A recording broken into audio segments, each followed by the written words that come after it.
Thanks, Andrea. Thanks to the IBSA Foundation and to all the organizers for putting together this fantastic meeting. And as Andrea said, I'm going to talk about the regulation of the senescence-associated secretory phenotype. So my talk is going to be probably one of the more basics of the day, but I hope that I can convince you of the translation potential of that. And I'm going to just start talking about what senescence is. Senescence is a concept that was first discovered almost 50 years ago by Leonard Hayflick. So he realized that putting primary cells in culture, they have a limited replicative potential, and when they reach replicative exhaustion, they stop growing and they stop proliferating and they reach this senescence state. So this is basically a highly stable cell cycle arrest. And what we realized with time, after this first discovery of what we call today replicative senescence, is that senescence came in many other flavors. And very interestingly, one of them is oncogenes can trigger senescence, and also chemotherapeutic drugs can trigger senescence. So senescence can influence the outcome of cancer and also of cancer therapies. So in fact, it was 10 years ago that a number of groups, and Pier Paolo was one of them, discovered that preneoplastic lesions are enriched in senescent cells, and senescence plays a role in limiting tumor progression in vivo. So this is a very nice picture that comes from the Manolo Serrano paper that was published at the time. And here we have a staining for senescent cells in blue, this senescence-associated beta-galactosidase staining. So this has lungs of mice that are expressing KRAS, and what we can see is a preneoplastic adenoma that is enriched in senescent cells close to an adenocarcinoma that is devoid of the senescent cells. And what this and many other papers at the time came to establish is a model in which during cancer progression, the initial oncogenic lesions trigger a hyperreplication, and at the same time, they trigger a senescent response that limit the progression to a more malignant state. And only when additional mutation happens that bypass this senescent response is when the tumor can progress to this malignant state. So senescence is a barrier that limits cancer progression. And there are examples, and this is a list that is outdated and is growing all the time, of preneoplastic lesions, precursors to malignant tumors that are enriched in senescent cells. And of course, prostate intraepithelial neoplasias, precursors to prostate cancer is one of them. So the defining characteristic of senescence is the highly stable growth arrest. So that's what differentiates senescence from quiescence. So in senescence, the arrest is stable, and even if the cells are in the presence of a stimuli that they will make them go back into cycle, they remain arrested. This has been studied with time, and basically the p53 and the p16 RB pathways are key in establishing this arrest. And depending on the stimuli that triggers senescence and the conditions, the entry point is different, but the machinery is pretty well conserved. But senescent cells have very interesting phenotypes. For example, they become flat and enlarged. They acquire this senescence-associated beta-gal activity that is a reflect of increased lysosome numbers. They heterochromatize the nuclei, and this impact into the repression of some genes that are involved in cell cycle progression. And for years, we have known that senescent cells secrete a plethora of factors that are known as the senescence-associated secretory phenotype. And initially, this was just known as a curiosity, but we have become to realize with time that, in fact, this is something that contributes to the outcome that senescent cells play. And I'm going to talk mainly about the SASP, but before of that, I'm going to just introduce the system that I use for studying senescence. So it's human fibroblasts that are expressing a chimeric protein between ER and RAS. So basically, by adding tamoxifen, this protein becomes activated. So we have RAS activation, and we can trigger a senescent response in a way that we can control basically by tamoxifen addition, and is quite coordinated. So once that we add tamoxifen, cells stop proliferating due to the fact that they are upregulating cell cycle inhibitors such as P16 and P21. We have an activation of the P53 pathway, DNA damage response, oxidative stress, and also the production of some of these senescence-associated secretory phenotypes. In this case, we are looking to IF or IL-8. And what is the senescence-associated secretory phenotype? So as I told before, it's a combination of multiple factors, mostly has a pro-inflammatory nature, includes chemokines, cytokines, growth factors, proteases, and many others, And importantly, it has the ability of influence the surrounding microenvironment of the senescent cells, for example, during cancer, and potentially the fact that there are plenty of these factors that are secreted and that can be targeted either by antibodies or by molecules against their receptors is a potential and attractive therapeutic target. So for starting studying the SASP, what we did is characterize in our cell system exactly what the senescent cells were secreting. So a number of years ago, we performed proteomic studies, and we characterized the proteins that were specific, the secretome that was specifically upregulated in senescent cells. And we came with something like more than 100 proteins. There are many of the usual suspects like IL-8, IL-6, and in addition CCL2, CCL20, some of the TGF-beta family, and even VEFs. And what we have been doing during these years is try to understand what are the functions of the SASP, what of the components of the SASP mediate these functions, and especially, and that's what I'm going to talk for most of the talk, is how the SASP is regulated, because we believe that is potentially one of the ways that we can target the SASP for therapeutic benefit. So the SASP, the senescent secretome, in the context, for example, of the tumor microenvironment, can have like multiple functions. And it has been known for a number of years, and these are contributions mainly from UDIC and PC group, that factors secreted by senescent cells can have protumorogenic actions into pre-existing cancer cells. So, for example, these pro-inflammatory factors can contribute to enhance epithelial to mesenchymal transition, tumor proliferation of pre-existing cancer cells, enhance tumor invasion or angiogenesis. But what a number of groups and my group have been doing in the last years is try to discover or unveil this other side of the SASP that is involved in tumor suppression. And one of the key things, and Andrea has worked on that, is the interactions that the SASP has with the immune system. And for example, in this context, factors secreted by senescent cells can attract both and activate innate and adaptive immunity, and these cells are recruited and eliminate these senescent cells in what is an extrinsic branch of tumor suppression besides the intrinsic cell cycle arrest. And my group has contributed together with others to show that some of the factors secreted by senescent cells can reinforce the senescent growth arrest and can also induce paracrine senescence. And very briefly, I will just go quickly through these 3 points. So just one of the key functions of the SASP is recruiting and activate the immune system, and that has been studied by many groups. So we collaborated with Lars Sender in some of these studies, and he used a liver senescence model in which, by injecting a transposase plasmid into mice expressing RAS, can induce the expression of an active or non-active RAS. And when you induce the expression of an active RAS, you can see that with time this induces a senescent response, and with time this is eliminated in a way that is dependent of CD4 and macrophages.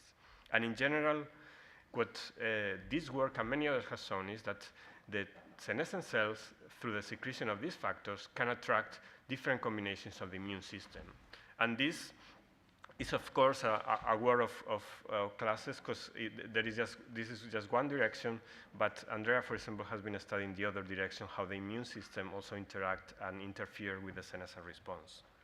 So other functions of the SASP that we have contributed to define is the ability of the SASP to reinforce or induce senescence. And a number of years ago, we published together with other groups that some factors of the SASP, and we concentrate into ligands of CXCR2, but other groups saw a similar effect for IL-6 and IGF-BP7, can reinforce the growth arrest in an autocrine way by different pathways. And more recently, what we published a number of years ago is that these factors can also induce senescence in a paracrine fashion into normal cells. And for that, we use a combination of systems in which we either use co-cultures, either cells together labeled with different fluorophores or separated by inserts, or using the conditioned media.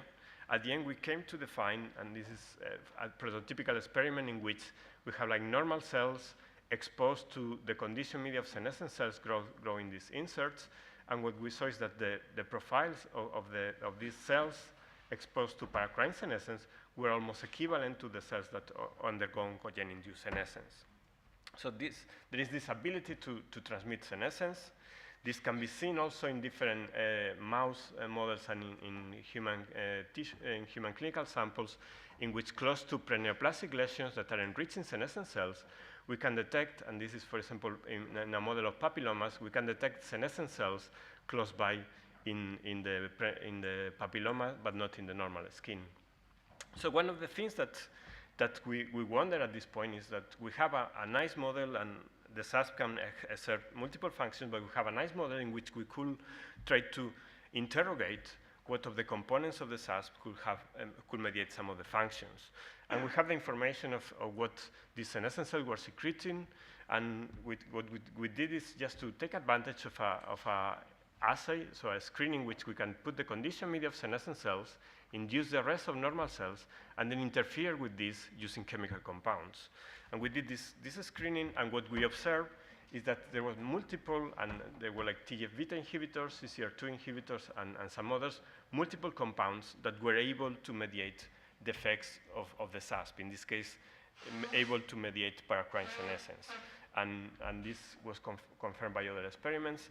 And somehow what this took us to realize is that perhaps if we want to interfere with the SASP in some way, it will be simpler to try to interfere with the regulation. So just basically, for summarizing what I have told so far, is that the SASP can have opposite effects, pro and anti-tumorigenic.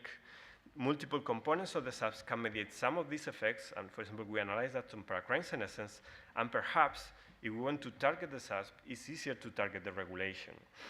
And as we said, the SASP can have effects that are pro-tumorigenic or anti-tumorigenic. So we have been studying a lot of these anti-tumorigenic effects, but for a start in trying to interfere with the SASP, what we thought is that there are a lot of conditions in which inflammation is driving cancer, and interfering with this pro-inflammatory SASP could have an effect.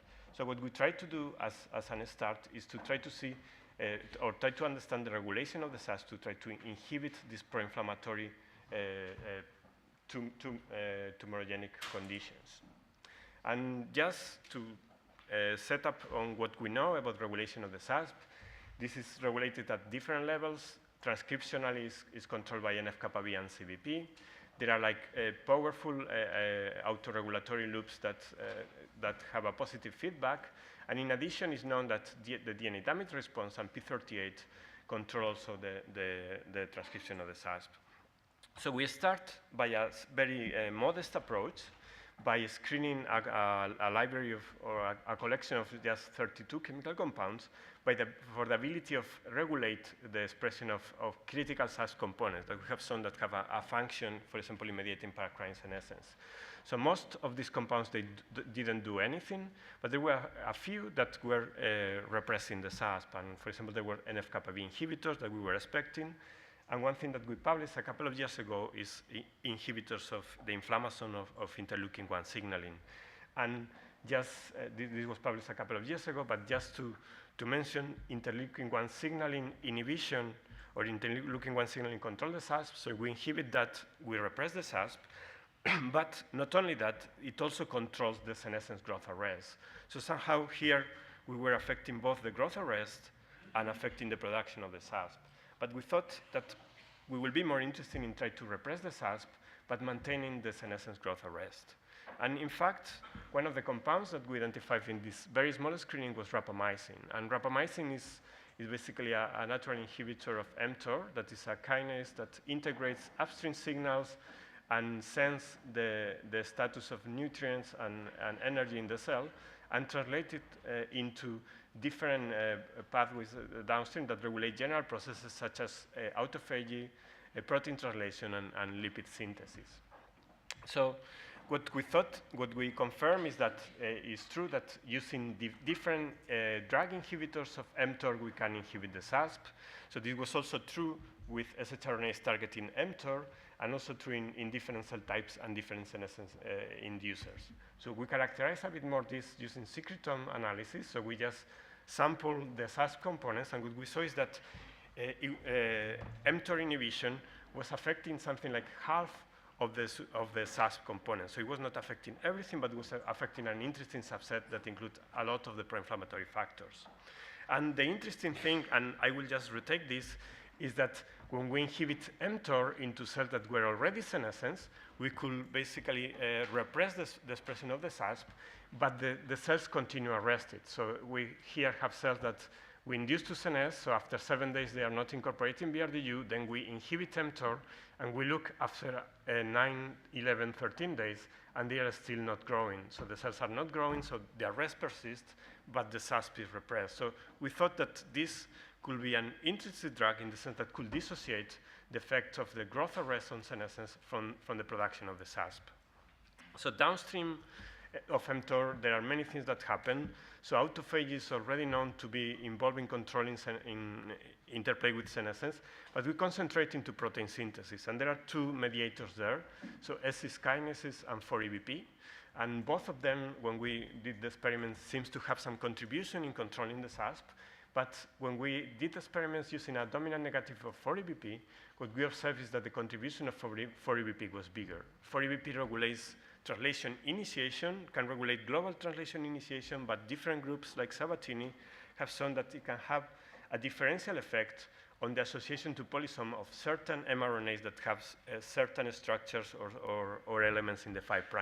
So it could induce or regulate differentially the translation of certain mRNAs. So we thought, okay, so maybe what mTOR is doing through 4-EBP is regulating specifically the translation of some SASP components. So what we did is polysome profiles, and then we look into the fraction of mRNAs of a certain gene that are associated with the polysome fraction, that is the one that is translating, versus not. And we did this in conditions in which we inhibit senescent cells acutely with taurine. And then when we look into canonical mTOR targets, so the translation of that, the association with polysomes drops almost to 0. So we look into a few SASP components, and this is just a sample, and what we observe is that most of them decrease a bit their association with polysomes, and some of them, like for example interleukin-1, decrease in a way that is significant, but and I will just retake this later, but still there was a big percentage, so here is around 80–60% of the SASP components that continue being associated with the polysome fraction, they continue being translated. So we thought it must be another target that is the one that is responsible for this SASP regulation. And through other experiments that we carry out in the lab, so we identify this gene, so MK2 or MAPK2 is a kinase downstream of P38. And here we can see the similar experiments to the one that I saw in the previous slide. So the association of MK2 mRNAs with polysomes dropped dramatically after taurine inhibition in a way that is similar to what happened with canonical mTOR targets. So we did de novo protein translation. So we saw that if we inhibit with mTOR inhibitors, the translation of canonical mTOR targets drops, basically disappear, and the same happened for MK2. So it seemed that this was a possible target that could explain the regulation of the SASP. So in fact, MK2 is downstream of P38, and P38 has been linked before with regulation of the SASP. So potentially this was something that was, it makes sense. So we inhibit MK2 using chemical inhibitors, shRNAs or dominant negatives, and we see that we affect the SASP production. And then, so the question was, what is MK2 that is a kinase phosphorylating that is responsible of the SASP inhibition? So the answer to that came from some phosphoproteomic studies, and we identified this substrate that is RNA binding protein called BRF1, or the Hugo name is CFP36L1. So it's phosphorylated by MK2 during senescence in a way that is MK2 dependent, so we can inhibit with MK2 inhibitors. And importantly, we can see that when we inhibit mTOR, there is a drop in the phosphorylation, and there's a drop also in the levels of this protein. So this is slightly complex because the phosphorylation of the protein regulates both its activity and also its stability. But this protein is an RNA binding protein that binds to the 3' of mRNAs that have AU-rich elements and degrades them. So these elements are present in mRNAs of a lot of cytokines, a lot of SASP components, and the phosphorylation of MK2, what it does is inactivate this protein, and what we did to try to test the role is generate a constitutively active, so non-phosphorylable by MK2 that will continue being active, and we will predict that will degrade the components of, will degrade the SAS response. So we express this protein, this mutant, and what we observe is that in fact we basically repress the SASP in a way that is quite powerful, and we see an overlap with the components of the SASP that are downregulated by mTOR, but not, for example, the ones that are upregulated. And this correlates with these SASP components having bioinformatically predicted AU-rich elements in the 3'.